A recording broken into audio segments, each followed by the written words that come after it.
Hello, everybody. He is back. The big fella is back on the court, and hopefully the return of competitive Sixers basketball with him as well. Hello, everybody. My name is Rich Hoffman. I have my friend Roy Burton with me. Welcome to the PHLY Sixers Pregame Show presented by Coors Light. Visit CoorsLight.com/PHLY basketball to get Coors Light delivered or find a store near you. Roy, Devon is not here. He's not. He's handling some family business. No, he's just going to the game. Just hanging out with family. Because it's pretty cool. He's got a family member that is in the NBA and gets to come home and play in front of them. So for our first night together this year, we got a good one. We got a good one. Joel comes back on a Tuesday night NBA Cup game. It's all about the cup. It's all about the cup, baby. It's all about the cup. No longer the in-season tournament or whatever they called it last year. It is officially the NBA Cup. Joel's back. You know, it's a pretty good night, all things considered. And how fitting is it that the team that ended Joel Embiid's season last year, the team that he battled through all of those knees issues and played, I mean, really was like a warrior in that series. And frankly, Bell's palsy, knee issues. I mean, just everything. You know, it's like you said, it's fitting that the Knicks are that team that he makes team whose fans chant F him, even after baseball games that have nothing to do with him. Nothing to do with the man. It's so ridiculous. So it is fitting. It should be a lot of fun. So let's just get into it. I think the big story is not really a secret here tonight. Right. It is that Joel Embiid, after missing 6 games due to the knee issue, 3 games for shoving Marcus Hayes in the locker room, is finally going to play tonight. What are you expecting? Well, first of all, congratulations to Joel Embiid for being healthy right before that suspension kicked in, the 3-game suspension kicking in. So it's amazing, but he was healthy right before that, and then now served the 3 games for the Marcus Hayes. By the way, I was wondering, like, how is Joe Dumars going to adjudicate that? Was it like, was he going to watch him run up and down the floor at some gym in Los Angeles where they were? Yeah, do you have like spies inside like the complex in Camden to kind of see if Joel Embiid's 100% healthy? That's a good point. He might have not been playing on that road trip regardless, but they started the clock right away, so that was helpful. Exactly. What do I expect today? Well, again, I expect a Joel Embiid whose conditioning's probably going to need a little bit of work because he didn't play in the preseason. Obviously we haven't seen him since last year or since this year, earlier this year against the Knicks. So I'm going to probably see a guy who's probably going to play 6-7 minute spurts at a time just to kind of get his conditioning back. I know a lot of people think he's just going to come out and dominate because Karl Anthony Towns is on the other side of the court. But I don't think that's necessarily going to be the Joel Embiid that we see tonight. I think he's just going to be a guy just trying to kind of get back into the groove and trying to find his way. That being said, Joel Embiid at 80%, 85% is still better than 95% of the NBA. So he's still going to have those moments where we're all, kind of looking at him in amazement. So there are 2 things I'm looking at. I mean, there are like 5 or 6 things I'm looking at. We'll get into all of them. But 2 things that I think are the most important. Okay. So number 1 is what type of shape is he in? And that is something that Joel Embiid is a slow starter to regular seasons game. Yes. Like there have been seasons, 2 seasons ago, when the Sixers start 0-3, puts up a stinker, I believe, in Boston to start, puts up an absolute stinker at home against Milwaukee. A couple nights later, they lose against San Antonio. He hoisted the MVP later that year, right? He did. Last year, I think, when we did the postgame show after the season opener against Milwaukee, it was, man, how out of shape is he? He's not sharp at all. I mean, he played even better than he did during his MVP season. Right. Obviously, he got hurt at the end of it. Sure. That was a shame. But typically, he is a very slow starter. This is different, though. I think this is a completely new world in that he missed the opening seat. Like, I think this is why the Marcus Hayes initial column bothered me. So, I mean, it bothered me for a bunch of reasons, but I thought it was wrong because he focused on his physical conditioning. And even if his physical conditioning was not up to par in those last seasons, and it wasn't, I'm not trying to make excuses for him. He still played in those games. There was something physically different about him. Clearly, this knee injury was bothering him, and that is the big issue for me, right? He can get in better shape. He might be better in a couple of weeks because that is typically how it goes. How is he looking pushing off that left knee, right? He's going to keep wearing that knee brace. Kyle had some video of him. He's working on, he's got some resistance bands. A little plyometric something going on, with that. So I'm curious. But, he lost, the 25, 30 pounds this offseason. So, again, it should be a little bit less, pounding on the knee, getting up and down the court. So yeah, so I am kind of curious to see how that looks tonight. I would say on the positive, he's definitely carrying less weight. He looks svelte even. You know, he Svelte. looks Okay. no, he looks good. Yeah. So how does that affect him too? Maybe that allows him to push off a little bit better. But Roy, I mean, part of the reason he played really well for, you know, in general in that series, but he was less efficient, right? Sure. He was not scoring at the regular clip. He was not scoring as efficiently. He was still gutting through it, finding his way to the line, those type of things. But the reason he wasn't as efficient, Roy, is that he couldn't push off on that left knee. Right. You had Isaiah Hartenstein getting up in his grill. Isaiah Hartenstein, who's not on the Knicks anymore, getting up in his grill and just daring him to drive past him. Yeah. And if he would have done that, let's say a year ago in November, December last year, Joel would have dunked on him 3 or 4 times. Exactly. Right? Exactly. And as we saw in the Olympics, like he had some nice moments against Serbia, Sure. but he was not moving that great in those Olympics either. So, No. so hopefully with this time off, how is he pushing off on that left knee, or really how is he working around it? And I think he's super smart. Mm-hmm. He's obviously didn't get any smaller. He's still super skilled. Right. Like how is he working around that? That'll be something to look for. And just to that point, again, he mentioned before, you know, he came back from was cleared to play from the injury. He mentioned before about the mental hurdles about this. Again, like, you know, we can talk about the drop weight, although we want to. We can talk about everything that's happened in the offseason. But the biggest part of this, or one of the biggest parts, or probably the biggest part to him, is the mental issue. Like just getting past the mental impact of, again, pounding, you know, going up and down the court for 25, 30, 35 minutes a night. And again, you don't have an easy road tonight, again, with Karl-Anthony Towns. So again, you're playing one of the better big men in the NBA. So again, this is a pretty decent test for Joel Embiid to get past that mental hurdle on night one. Karl-Anthony Towns, good player, but somebody that Joel has put fouls on in a hurry. Right? I mean, Cat has not always been the smartest defensive player in the world. No. And that's a huge issue against Joel Embiid because he used to just put fouls on him. Absolutely. I agree. And Darkness makes the point that Embiid would never get injured in the 80s because of the current game's athleticism. I agree with that. It's a harder game for big men to play. Yeah. And tonight he's going to play against Karl-Anthony Towns, where I think getting fouls on him early in the game could be really important, Roy, because the Knicks play with legit 5-out spacing. There's a lot of ground to cover on this team. They're a good offensive team, and that is kind of the theory of why they traded for Cat. Really have not been a good defensive team so far. So it's like a legit test, and I'm prepared for anything. It's gonna be a tough one for him. Sixers fans, prepare for anything tonight. I think that's the that's the tagline for tonight. Prepare for anything, because who knows what's going to happen. But you mentioned the way the Knicks play. The Knicks even just play with a short rotation. They play with a playoff type rotation. They have like 8 guys in their rotation tonight. So you get Cat in foul trouble early. I mean, like the Knicks are going to be they're going to be in trouble. It's going to be like Jericho Sims after him too. And there were a couple games I remember. I covered a couple of those games. What was it? I guess it was during the first Harden year, so I guess that's 2022 when they got him. I think he shot like 27 free throws at Madison Square Garden. This is before the Knicks had gotten Brunson and really ascended to this current status. But Jericho Sims was one of those guys. They tips threw him in the game. Yeah. And Joel put 2 fouls in him in like 5 seconds. Yeah. So obviously he can trick these guys and use his skill in that way. I'll tell you another thing that I am just generally looking forward to. Okay. What type of offense do the Sixers run? Because I think the way Nick Nurse has set this up without Embiid, it's looked like garbage. It's been trash. It's been bad. I really wish there could have been something better from him. I'm a little bit disappointed in Nick Nurse. That said, they really don't have a ton of shot creation on this team. No. When you get Joel Embiid, 2 of the huge issues, how small they are and the lack of shot creation, they go away in a large way. This is a big man who can soak up a lot of offensive possessions. But they also don't have Tyrese Maxey for this game, right? You could run the same playbook from last year, right? They ran all of those beautiful dribble handoffs. Get the ball to Joel Embiid at the left elbow. Have Tyrese run off that screen and just let them play catch with each other, and they'll figure something out. He's going to play with Paul George, which is really exciting, right? This is the first time we've seen those guys play together after Joel's recruitment, although I do think that recruitment was a little bit overblown. Like the Clippers didn't want to pay him. They didn't want to trade him. He's here. He's here. He's ours. He's here. Anyway, watching those 2 guys play together, is it a little bit clunky? But do they get into any of those 2-man actions? Maybe, by the way.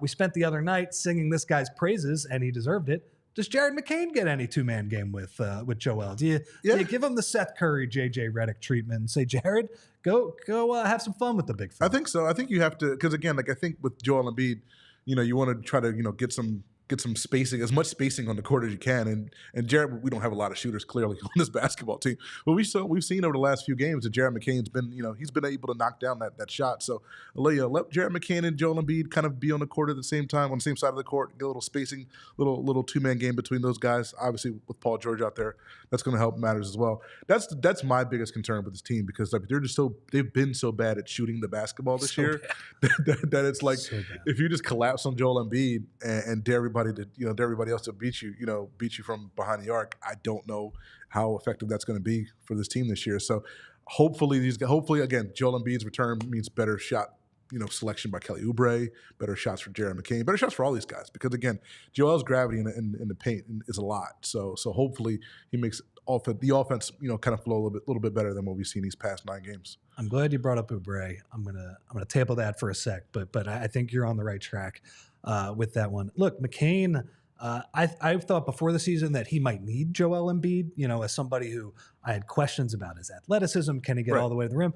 I mean, we watched the other night. He was cooking Grant Williams. So he didn't need Joel Embiid for that game. So he shut me up in that regard. But getting him with Joel Embiid and getting better shots and just having a big man that requires that amount of gravity and really the defense is that focused for, I think that could be a good pair. One more thing, we already mentioned what type of shape Joel is in. I did see that Nick Nurse mentioned that the big thing that he is worried about, it does go along with his wind, with his conditioning, is does he get back on defense? Yeah. I mean, obviously that's not always been Joel's amazing, by the way, like deserving MVP last 2 years ago. Would have won MVP last year. Amazing defensive player. Time. It's hard to run up and down the floor. Now maybe losing all that weight will help him a little bit better. Maybe Nick Nurse just doesn't actually know until he sees it. Right. But obviously getting back in transition could be a little bit of an issue. Okay, so that'll be a lot of fun. Like, look, I think everybody all of the diehards in here, all of the sickos that have watched the Sixers for these first 9 games, I salute all of you. Yes. You guys deserve this. Deserve some kind of award. Tonight's your award. Tonight's your NBA Cup. Yeah. I mean, you all should get an NBA Cup for watching these past 9 games, because it's been some hard basketball to watch by and large. And you deserve it. So hopefully Joel can, regardless of what the Sixers do tonight, hopefully Joel can at least show you that he can still reach a pretty high level and give you some hope that you're not going to have to deal with this slop for the rest of the season. Okay, let's go on to the matchup with the Knicks, Roy. And I think now that Joel is here, you have 2 traditional big men, right? You have Andre Drummond, who has been not good. He's been a big man physically. He's been a big man. He has not really used that size to help the Sixers out much on the court.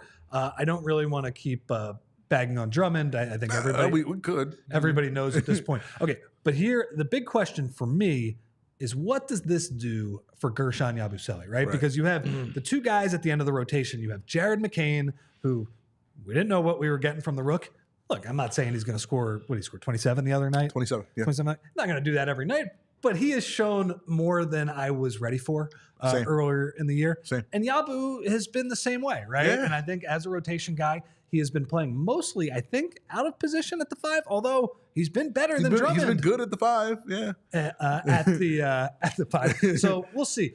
Bree, do you have the video of Nick Nurse talking about what the insertion of Joel Embiid does for Yabu? Just, there's some obvious ones, like Yabusele's pretty much played 5 for us because we needed him to. And now if he's going to get on the floor, he's going to probably have to play 4. We're going to have to see how that looks. And how does that look tonight? I don't know. Who's he going to guard? They're playing kind of wing players. Is he going to be able to guard a OG or, some of those guys that are kind of wing type players? We're going to have to find out, and we need to find out. So we're going to have to test it out and see. Just, there's some obvious. So that's exciting. Yeah, no, it's pretty exciting because, again, like Yabu, he was supposed to, I don't know if you remember, in that preseason game against the Nets, he was supposed to play some 4 in that game, with Drummond at the 5 to kind of get him kind of in those lineups where he has a big next to him. And it basically didn't happen. It happened for 45 seconds in that Nets game. So we never really saw Yabusele in the preseason at the 4. Now we're getting to see him, again, right in the fire, against the New York Knicks, with Joel Embiid. I'm curious to see, how he does. I think he'll be fine. Again, like he's another guy who can, space the floor a little bit for Joel. I think he's probably going to play out a little bit more. just because he can shoot the ball a little bit. He shot it. He shot it surprisingly well. Yeah, I had no expectations for him shooting the ball this well. So I would imagine I see in the chat some people say that his office should be in the paint, but he's been shooting pretty well. So I think he's probably going to play a little bit more outside, stretch the floor a little bit, not kind of clog up the lane for Joel Embiid. But again, he's been a godsend. I can't imagine what this team would be like without Gershon Yabusele. And imagine saying that phrase 2 months ago. No, I mean, I don't think any of us even knew he was going to be in the NBA, right? Yeah. I think he basically parlayed that great Olympic run to get an NBA contract. Basically, he's like kind of paying his way over here for free. But by the way, if he keeps playing like this, he's going to make that money back and then some. Absolutely. So he's been a lot of fun. I want to apologize because I don't remember which commenter said this the other night, but it did crack me up in our chat. They said that the Yabu Embiid high-low actions are going to feed families. And I do think that does provide some intriguing possibilities because as we saw the other night, Roy, like Yabu, if you put a small on him, like he's just going to put that guy in the basket, work, right? Yeah. And it's not like a lot of times when we say that, teams will switch and when you post up the smaller guy can kind of lose slow to the point where it's actually not that much of an advantage. No. Yabu will make you lose fast. Right. He will seal you. He will lay the ball in. So I think when you have Joel kind of who's much more of a threat on the perimeter. I know Drummond made the three the other night or whatever, but is much more of a skilled player, can play from the free throw line, can play from the three-point line. I think you can kind of invert it a little bit. You can. Too. Yeah. I am a little bit curious, like you said. Yabu, I think he's making it's over 2 threes per 36, and he's I think he's shooting like 43%. And he's shooting 43%. Yeah. But I think as Derek has mentioned, and this is true, like being a viable shooter at the 4 and the 5 is a different thing. A different thing, right? Having a slow release at the 5, not as big of a deal, as long as you're a willing shooter and as long as you're able to drag their center out. At the 4, they pay a little bit more attention to you out there. If they don't pay attention to you, then that's actually pretty harmful for the offense. But like Nick Nurse said, I mean, they've just been so small so far this year. Small. So I don't know how he's going to be able. I think he should be able to guard Anunoby okay. Like I don't think Anunoby's going to be like blowing by him by any means. But like even if he is, let's see it. Let's see it because you just have not gotten the contributions, particularly at the 4 position, to justify not giving Gershon a shot. So that, as far as the rotation is concerned, that is the thing I am most intrigued to look at. I'm still concerned on some level about the lack of rebounding on this team, on a big level about the lack of rebounding on this team. Obviously, Joel Embiid, helps that out a little bit, but I mean, like this team is getting killed on the glass. Yes, they are. And Andre Drummond, for all of his faults, I mean, he does rebound when the ball falls to him, he catches it, and on a base level, he's a decent rebounder. But I just don't know how this team is going to get markedly better in terms of rebounding the basketball. Again, like I said, like Embiid will make things a little bit better, but is it a fact that they just need, I don't know what it is. Like I have no idea how they're going to fix this because you cannot have a deep run in the playoffs if you're the 30th team in the NBA in terms of rebounding. You just can't do it. If you put Yabu and Embiid together, I think that should be a decent rebounding lineup. Is it significantly better than a Caleb Martin Embiid pairing? Because I don't know if it is. And if it's not, then I just don't know what the answer is as far as getting killed on the glass every night. I mean, I think it might require trading for a legit forward with their good first round picks and maybe using that KJ Martin salary later in the year. But Joel's going to help. Like he's not a great. I mean, he is a good rebounder. He's a good rebounder. But obviously, like when you watch him, that's one of the more frustrating things. He doesn't always get a body on people. Right. That has been a kind of rough spot of his game. But he's just going to help because he's that big and he's smart and all those things. And also, let's be real too, Roy. Part of the reason they're a bad rebounding team is they're getting blown by and they're offering pretty much zero rim protection. Like in Drummond's case, he's just out of position all the time on pick and rolls. Well, who's not out of position all the time on pick and rolls? Joel Embiid. He's awesome at that, right? Yeah, true. Super smart player. So, that hopefully he will help in that regard. The starting lineup tonight, Kyle Lowry. Okay. Kelly Oubre. All right. Paul George. Sounds right. Caleb Martin. Joel Embiid. Okay. Figured as much. All right. So who got bumped from there? That's right. That was lineup from just Drummond got bumped. Yeah, just Drummond. He has lineup from the Hornets game. Yeah. Okay, so that's what they're going to go with. I assume the Knicks lineup's the same. Brunson, Hart, Bridges, Anunoby, and Towns. I assume that's the Knicks lineup. I don't know if anybody out there can confirm, but we're gonna talk about it because I think the way both teams decide to defend each other has affected our best bets. I think look, that's a tough team to match up with. It right? is. If Josh Hart is making threes, that's tough. And of course, Josh Hart only makes threes against us, Rich. You saw the last. It only happens against us. He shoots 30% against everyone else. He plays against the Sixers and he turns into prime Steph Curry. Yeah, and as Winona also pointed out, Drummond as just a backup and just playing those focused backup minutes. Hopefully, maybe against somebody like Jericho Sims. Hopefully, he'll be better too. Because that's true. That's a good point. He sure was in 21-22 before he got traded to the Nets. That was his spot. Yeah, no. Josh Hart is like he's like Bobby Portis. Where Bobby Portis, it's funny that some Sixers fans want the Sixers to trade for Bobby Portis because he's a 4, he can shoot it or whatever. Right. He's been dreadful this year, but he plays great against the Sixers. Now, right. Josh Hart is a better player than Bobby Portis. Obviously, he is. I give that dude a lot of credit. He's like a winning basketball player, but he still shoots it better against the Sixers, it seems like, than anybody. It was ridiculous. It's unbelievable. Okay. And then what are they going to do against Brunson, right? Obviously, he's going to have the ball in his hands a lot of the game. They played, looking at this crew, I think he's probably going to see a lot of Kelly. He's going to see a lot of Caleb Martin's getting a lot of those matchups as well. I thought Kelly, Brunson made a lot of shots in that first round series last year. As much as I've been hard on Kelly for his start to the season because he's really not played that well. Right. In that playoff series, Brunson was giving him 40. I thought he was playing pretty good defense, right? He was moving his feet, and Brunson was just making tough shot after tough shot. Maybe he can do that again tonight, and maybe Brunson won't make enough shots. Maybe throw a bunch of dudes at Brunson tonight. Maybe see what Jared McCain can do against Brunson. This would be a good trial by fire for him. Maybe we get some more Jeff Doughton minutes. Jeff was balling out the other night. I mean, he should probably, I don't want to say he should be in the rotation, but he played pretty well the other night against Charlotte. Who's to say you can't use his length against a guy like Brunson tonight? I wouldn't be opposed to that on some level to see if that works. Fred Wilson, Bobby Portis fan in the chat. That's okay. He's not. Josh Hart's a better defensive player. Josh Hart is not better than Bobby Portis. Fred. He's a better defensive player. I'll tell you that right now. Are you Bobby Portis' cousin? Like, what are we doing? What are we doing here? Yeah. So anyway, but regardless, Bobby Portis doesn't matter. Right? I'm just mentioning Sixers killers. I love Bobby Portis, but I'm mentioning Sixers killers. It doesn't actually matter.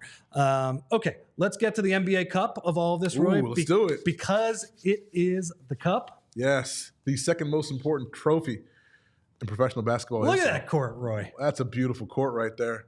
Man. Now, do you prefer this court? Because we had talked about this offline. This court or the red court from last year, Rich? Which one do you prefer? I think I like this one better. I mean, I hate both of them. Like, can we just they're both terrible, but all right, cup nights. Now, I understand Silver said that he wants the courts to be like this because they want the games to have a different look, feel, and all that stuff.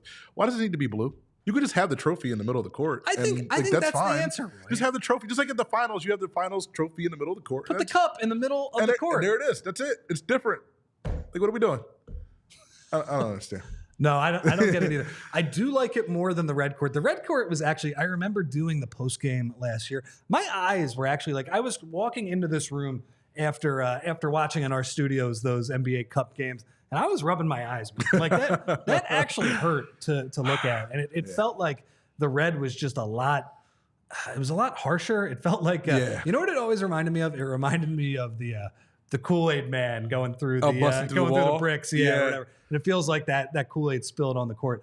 It was bad. So this feels like it's better. I believe Devon called it the Boise State football field. I was going to say I've seen people say the Boise State football field kind of thing. I dig that, but yeah, let's not. We don't need a lot of hate for Adam Silver in the chat, and I will say for making us watch these courts, I agree with you. I think look, I'm all for trying stuff and trying to spice the regular season up. I get it, and I really like the NBA Cup. I think is a good idea. It's a fun thing, even if it feels like a lot of fans kind of pretend to like it and it's a joke or whatever.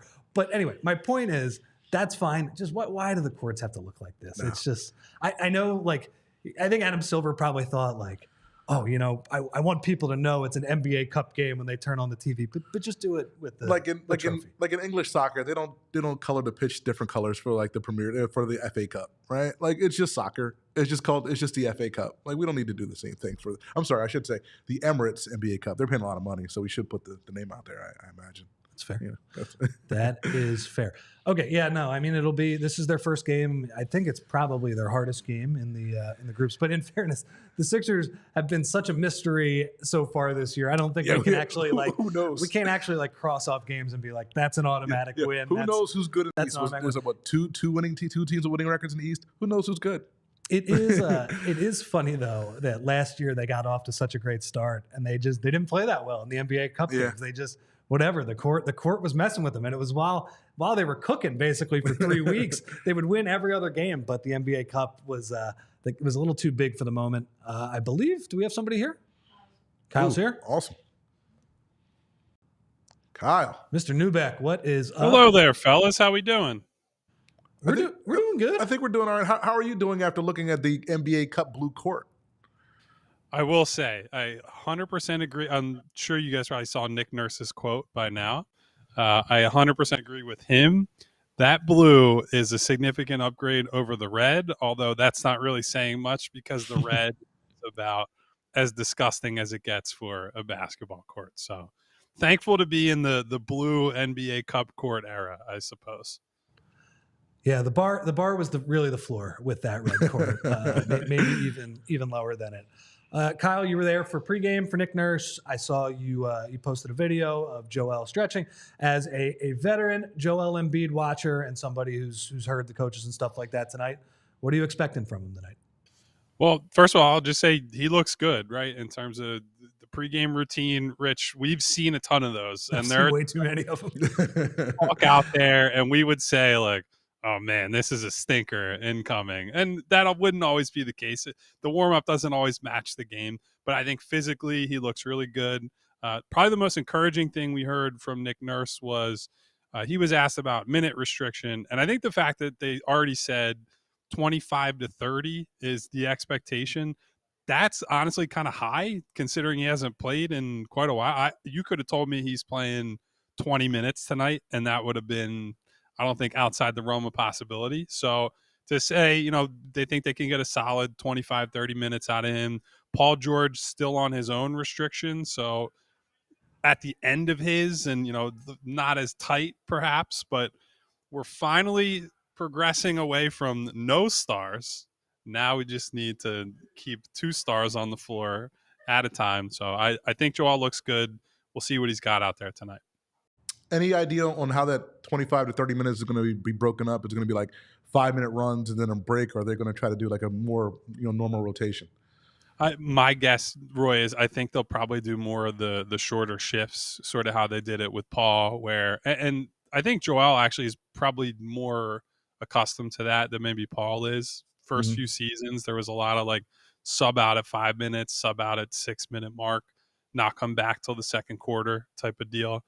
So I would expect maybe something like that. Some of it's going to be predicated on game situation, right? Like I think you probably want to match up with Cat at times if you're late in the game, although maybe tonight you want to try to get him against some of their smaller guys, so maybe he can get some easy ones to go down and then build off that momentum. All right. This team has really missed Joel's. I mean, they've missed everything, but they have just missed somebody that can soak up a bunch of offensive possessions, create a shot. Offensively, we have seen him obviously do some great stuff with Tyrese Maxey. Tyrese Maxey is not there. What are you looking for in terms of how he plays with Paul George, who he has never played an NBA game with yet? So Nurse basically said the whole playbook's open tonight, that they really need to try to figure out what works best for these guys. So, I mean, he named several different things. He said, if that means a pick and roll, if that means playing through the post and Paul working off of him, if that means, setting pin down screens and having him come off of that. I think honestly right now it's just the feeling out process, right? Obviously they'll probably keep the offense fairly simple, but I think in terms of the number of different things they want to put them in together, that will be pretty varied. And I'm interested to see, like, sort of how a football coach scripts the first 15 plays or whatever it is. I wonder how many of these plays in the first quarter tonight, first 5 minutes, are just, we know we want to run this. So we're going to do it almost no matter what the situation is. So it's a big point of intrigue for me tonight for sure. I hope they have a better first 15 than the Eagles do. Kyle, last one for you, because we were talking about this a little bit earlier. Nick Nurse, I saw that he talked about Yabu, right? Now that you have Joel, Drummond can at least be the backup for now. What are you expecting? What are kind of the things to look for when it comes to Yabu playing the 4? First of all, he just got to keep shooting well, right? Because that, I think, is the biggest way to keep yourself on the floor in that spot. I think we can see the multi-dimensional skills, the secondary playmaking, the defensive awareness, although not having the rim protection skills at the 5. But playing off of Joel Embiid, or especially Andre Drummond, who's paint-bound himself, you got to be able to space the floor. You got to be able to knock down shots. So it starts from there. And then as long as that's there, as long as the Knicks have to respect him, I think everything else just kind of flows naturally out of that. So it sounds like we're not going to see him at the 5, that they are going to Drummond there out to shoot tonight with Joel Embiid. So we'll see how that goes. Maybe Andre will be back in a better spot as the primary backup instead of a starter. Kyle, we appreciate it. Enjoy the game tonight. We will talk to you or Derek after the game. Maybe get some ice cream in there if they still got that at the Wells Fargo Center. I just had some soft serve, baby. There you go. The important things. That a boy. All right, man. We'll see you later. Thanks, Kyle. See you guys. I did get a kick out of Fred in the chat saying that it's kind of like a Blue Chew sponsored court as well. So that was good as well. So, yeah, you gotta take care of the sponsors. That's okay. right. One other thing too. Yes, sir. I do wonder, like, because Cat, he might not guard Joe tonight. They might go Anunoby on him. Obviously, Cat's got to guard him. Like after their history together. I mean, I get it. Like that's probably the smarter play. But I mean, given their history together, like Cat's got to be like, Cat has to want this assignment, right? I guess, man. I'm sorry. I think you gotta save him from his from himself, maybe. Yeah, from himself, yeah, or whatever. Okay, real quick. Yes. Let's get to the Bet 365 best bets. This pregame pick segment is brought to you by Bet 365. Use code PHLY 365 when you sign up. Whatever the moment, it's never ordinary at Bet 365. All right, Roy, let's see what we have for tonight. Let's fire it up. All right, let's start with you. Let's start with the player points. It looks like you have Paul George over 18.5 there. Yes, Paul George over 18.5 points. Again, Joel Embiid on a minutes restriction, so 25 to 30 minutes. I don't think he's going to carry that much of a load on offense. So I think, a lot of this offense is going to rest on the shoulders of Paul George. So I think 18.5 points, minus 130, I think that's a pretty good bet tonight. I think that's decent value. So I already mentioned this a little bit. I don't think they're going to guard Josh Hart. I think they're going to do the same thing they did last year and dare him to shoot. Now, obviously, if you're a Sixers fan, you just hope he misses those shots. Sure. And Josh Hart is a guy that if he misses a couple, he's probably going to stop taking them. But he plays against the Sixers, and he makes threes all the time against them. All the time against them. And I think just making 2 threes when they're not going to guard him is pretty good value, because I don't think they're going to want to have Joel on Towns all the time, because then you have to figure out, all right, what are we doing when Brunson runs the pick and roll with him? Are we switching it? Yeah. We don't want Joel on an island with Brunson. Right. He can do that, but obviously you don't want to tire him out too much, especially in the first game. So I think they might do that as well. We'll see. I mean, I think the matchup decisions in terms of who is guarding who is going to be interesting. And then we have the same game parlay. And I'll start with mine first. Kelly Oubre has not been good so far this year. He's not. But at the start of last year, he basically resurrected his career when Joel Embiid was on the floor. And that was a lot of you run dribble handoffs with Joel Embiid, Tyrese Maxey, and Kelly Oubre is a cutter on the weak side. He's spotting up for easier looks. Anyway, I think Kelly has been in a rut. He has struggled, but I actually think because of all the attention Joel Embiid gets, that is where you want Kelly Oubre. And Fair also, point. There was a stat my friend Tim Bontemps put out from ESPN. Karl Anthony Towns is allowing opponents to shoot 32 of 35 in the restricted area so far this year. So good. Kelly, you don't like it when he double pumps, right? He can get to the rim, but then he double pumps. He misses a lot of laps. I don't think there's going to be any resistance there tonight, Roy. I think he's just going to be laying the ball in. So give me Kelly Oubre plus 15 points. Now, what about yours? I like that. I have the Caleb Martin over 2.5 assists. He's averaging 3 assists per game on the year. And I think today, I think there's 2 things, on the docket for today for Nick Nurse's team. Get Kelly Oubre, get Joel Embiid involved and get Paul George involved. I think they're trying to get these guys as comfortable as possible, get those guys some baskets tonight. So I think Caleb Martin over 2.5 assists. He's cleared that number in 4 of his last 5 games. I think Caleb Martin is going to make it a point to kind of get those 2 guys off offensively. So give me Caleb Martin over 2.5 assists tonight. two guys who I think could be really good as cutters off Joel Embiid, and just kind of we've talked about in these first 9 games, they've had to scale up, right? Everybody on the food chains had to move up a step, and Exactly. that's hard, right? Yeah, very hard. That's hard to take that responsibility. They slot into more normal roles tonight, and I think they will be better players. I think in particular, Caleb Martin, we know that guy is a good role player, and we know Kelly Oubre, like we've seen it, not all the time with him, but we've certainly seen him in a smaller role for the Sixers team, give them really effective minutes. Okay, that is it for Bet365. You must be 21 plus and physically located in PA. If you or someone that you know has a gambling problem and wants help, call or text 1-800-GAMBLER. Roy, it's been fun. This has been one of the more jam-packed pregame shows we've had. It's fun. We have something to talk about tonight. Yes, it's been a while. Been a while to have something to talk about. We have the return of Joel Embiid. Hopefully, we'll be back in a couple hours talking about a win. That would be a lot of fun. All right, everybody, thank you for watching us tonight. And come back in a couple hours and enjoy the game. So we appreciate it, everybody. We all silly like the mayor.